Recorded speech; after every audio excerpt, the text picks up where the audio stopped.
In today's video, let me show you the step-by-step process that you'll need to follow to delete a Life360 circle permanently. So if you no longer need a circle inside of Life360, first of all, what you want to do is make sure that you're currently under the right circle that you're trying to delete. Once you ensure that, you can head over to the settings on the top left and then head over to the circle management.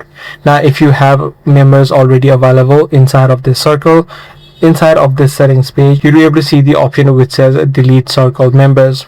As I don't have any members, as you can see, this option is not visible for me, but if you do, and if your circle does have members, you'll be able to see the option which says delete circle members. You'll need to remove each and every member that is in this particular circle.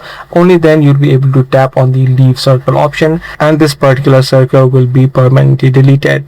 So this is the exact process that you'll need to follow. First of all, you need to remove every single member and then you need to leave this circle yourself as well.